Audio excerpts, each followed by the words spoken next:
ina madini ya uranium yanayotumika kutengeneza mabomu ya nuclear na atomic yako Tanzania. Hii ni nchi ambayo ina madini yanaitwa nickel na cobalt yanayotumika kutengeneza injini za ndege, yanatoka hapa kwetu Kabanga, Kagera kule kwetu nani. Hii ni nchi ambayo ina mbuga kubwa za wanyama kuliko zote Afrika. Mkoa wenu wa Kilimanjaro una square kilomita 13,000. Mbuga ya wanyama ya Serengeti ina square kilomita 16,000. Kwa hiyo mbuga ya wanyama ya Serengeti ni kubwa kuliko mkoa wa Kilimanjaro. Kwa hiyo rasilimali tulizonazo hazifai sisi kuishi kimaskini namna hii. Na nyie mnavyojiona, warau nyie mko mbele zaidi kuliko watu wengine wengi katika nchi hii. Nyie mnavyojiona, mnajiona mko kwenye umaskini, lakini kuna watu maskini kuliko nyie kwenye nchi hii. Kwa sababu tuna viongozi ambao wametufanya katikati ya utajiri watu wetu muendelee kuishi kuwa maskini. Tumekataa hali hiyo, na Chadema tunataka tushirikiane na nyie kubadilisha hali hiyo kwa kuhakikisha kwanza tunapata uchaguzi huru na haki, ambao nyie mkichagua mbunge akawe sauti yenu, kwa sababu kazi ya mbunge ni kwenda kukusemea wewe upate maji, upate barabara, upate shule nzuri. Kazi ya mbunge sio kwenda kuisemea serikali. Kazi ya mbunge sio kwenda kumsifia rais. Kazi ya mbunge ni kudefend mwananchi. Ndio maana badala ya mwananchi wa wewe Rombo kwenda bungeni, wa Tarime kwenda bungeni, wa Dodoma kwenda bungeni, hakuna ukumbi wa kututosha wote kuingia. Mnachagua mtu mmoja kwa niaba yenu. Mimi nimekuwa mbunge, Dr. Slaa amekuwa mbunge, kwa sababu bunge hili halitokani na kura za wananchi. Mmewasikia jana wabunge wakati hotuba ya Wizara ya Mambo ya Ndani inasomwa bungeni, wabunge wanazungumza kuhusu rais. Hotuba ya mambo ya ndani imegeuzwa kuwa hotuba ya kumsifia rais na kumdefend rais. Rais ambaye ana majeshi, rais ambaye ana usalama wa taifa, rais ambaye ana kila chombo cha nchi hii. Inakuwaje tena chombo cha wananchi ambacho ni bunge kigeuke tena kwa ajili ya kumdefend rais? Hiyo mnaona ni sahihi kweli? Hiyo ni sahihi? Mnahitaji mbunge azungumze kuhusu bei ya parachichi. Mnahitaji mbunge azungumze kuhusu bei ya ndizi. Mnahitaji mbunge azungumze kuhusu barabara zenu za kutoa parachichi mashambani zifikishe kwenye soko. Mnahitaji mbunge azungumze kuhusu madawa. Lakini wabunge wanajigeuza kuzungumza kuhusu rais. Rais akivaa kiremba kizuri cha rais, tunampongeza rais kwa kiremba. Rais akivaa viatu vizuri, tunampongeza rais kwa viatu vizuri. Rais akikohoa, tunashukuru rais ametuletea kikohozi.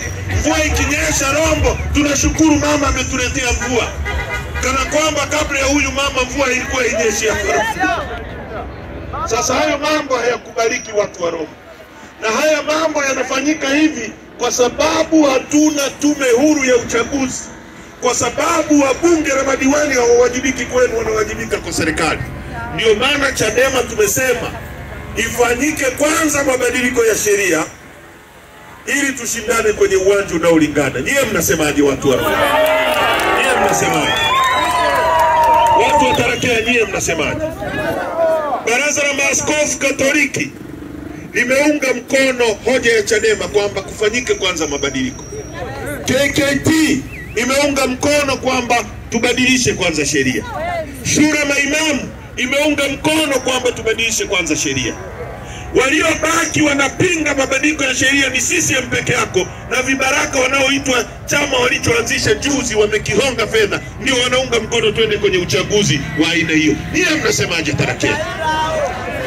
Hatuwezi kwenda kwenye uchaguzi ambao CCM ndio referee, CCM ndio linesman, CCM ndio wanaandaa mechi. Inawezekanaje mechi ya Simba na Yanga alafu referee awe Haji Manara? Hiyo mechi itakuwaje? Watu wa Mamsera, hiyo mechi itakuwaje? Haiwezekani. Uongo kweli? Sasa sisi Chadema, najua watu wa Rombo na Mamsera nyie ni watu wa Chadema. Uongo kweli? Sisi hatuogopi uchaguzi. Lissu haogopi uchaguzi. Mimi siogopi uchaguzi, nimekuwa diwani nikiwa mwanafunzi, nimekuwa mbunge nikiwa mdogo sana. Siogopi uchaguzi.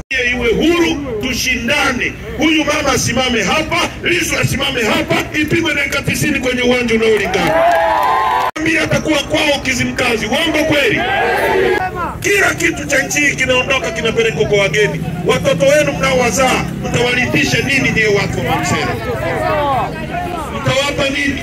Kwa hiyo tumekuja kwenu ndugu zangu kuwaombeni kwamba ungeni mkono hoja ya Chadema ya no reforms no election. Wakibadilisha sheria za uchaguzi, zikifanyiwa sheria za uchaguzi mabadiliko, sisi Chadema tutaingia kwenye uchaguzi asubuhi na kesho yake tutabadilisha nchi hii. Tutafanya rasilimali zetu zitumike kuendeleza watoto wetu. Inawezekanaje ndugu zangu? Inawezekanaje? Nyie mnalima tomato, mnalima nyanya. Uongo kweli? Sisi tunalima, tuna miti hapa.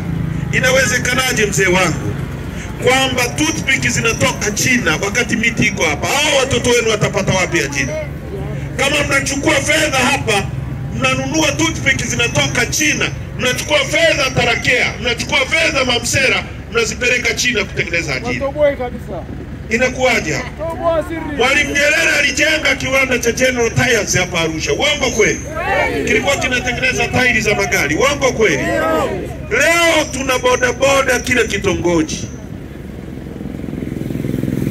Tairi ya bodaboda ikiisha hapa Mamsera, fedha inatoka Mamsera inakwenda China Guangzhou kuagiza tairi ya bodaboda. Kama kiwanda kingekuwa hapa cha General Tyres, mtoto wako angeajiriwa hapo General Tyre Arusha, pesa ingetoka Mamsera ingeenda Arusha, ingemlipa yule mtoto wako mshahara. Yule mtoto akitaka kujenga hapa kwenu ataajiri fundi wa Mamsera. Yule fundi akipata pesa atanunua chai kwenye mgahawa ule. Yule mwenye chai atamwagiza bodaboda amletee sukari mjini. Pesa itazunguka miongoni mwetu. Leo inatoka hapa inakwenda China kwa sababu tuna viongozi hawana uwezo wa kuongoza, wanakaa kutisha watu. Sisi tumekataa kuogopa, tunataka mabadiliko. Tunataka mabadiliko. Chama chetu kinasimamia kuhakikisha uchumi wa nchi yetu unabaki hapa kutajirisha watu wetu. Tuna uwezo huo. Tuna uwezo wa kufanya kila mtu aishi vizuri. Sisi ni nchi nzuri, ni nchi ya asali na maziwa, ni nchi ambayo ina Tanzanite peke yake duniani. Inakuwaje watu wetu ni maskini?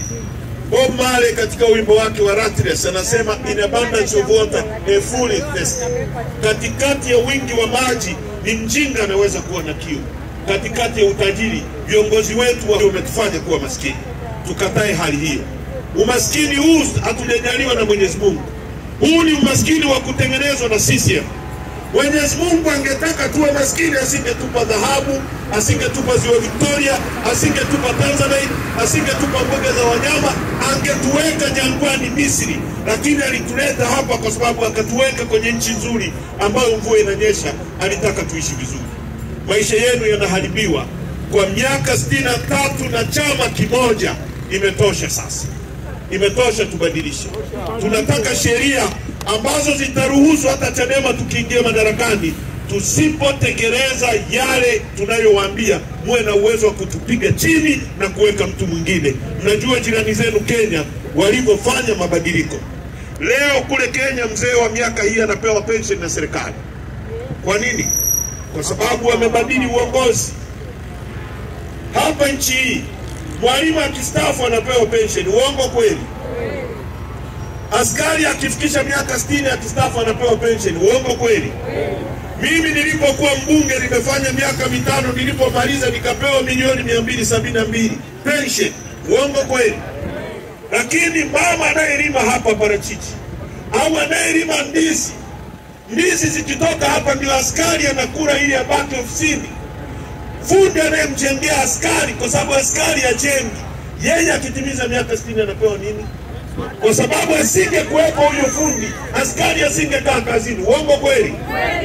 Mkulima anayelima ndizi asingekuwepo, mwalimu angeshinda na njaa, asingefundisha. Uongo kweli? Ndio maana Chadema tunasema kila mtu analitumikia taifa hili.